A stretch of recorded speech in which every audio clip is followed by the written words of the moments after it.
మనం చేయాల్సిన పనులు మొట్టమొదటి ఏంటి? ప్రార్థన చేయాలి. రెండో అంశం ఏంటి?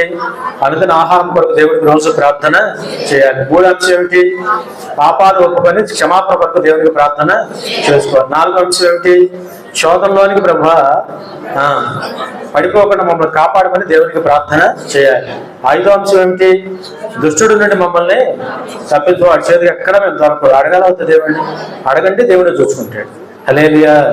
అలాగే ప్రేమ కొరకు, అయ్యా నాలో బ్రతుకాలం అంతా ప్రభువా ఎక్కడ ప్రేమ తగ్గకుండా ఇంకా ఇంకా నింపమని దేవునికి మనం రోజు ప్రార్థన చేయాలండి. అలాగే ఆలోచన కొరకు, గైడెన్స్ కొరకు, ఎలాంటి మార్గాలు నడవాలి ప్రభువా, ఏ ప్రకారం ఏ పని నేను చక్కబెట్టాలి ప్రభు అని మంచి మార్గాల కొరకు, దేవుని మార్గాలు ముందులాగున మంచి ఆలోచన చొప్పున నడిపించబడిలాగున రోజు మనం దేవునికి ప్రార్థన చేయాలండి. అలాగే మరి దేవుని యొక్క నిబ్బరం కొరకు, దేవుడు మనకి ఇవ్వాల్సిన నిబ్బరం కొరకు, ఓర్పు కొరకు మనం దేవునికి ప్రార్థన చేయాలండి. అలాగే మరి రక్షణ కొరకు దేవుని తోడు నాకు కావాలి, ప్రతి పనిలో ప్రభువా నీ తోడు నాకు కావాలని, చివరగా నేనేమైతే అడుగుతున్నానో అవన్నీ కూడా జీవితకాలం అంతా పొందుకుంటానన్న నమ్మకం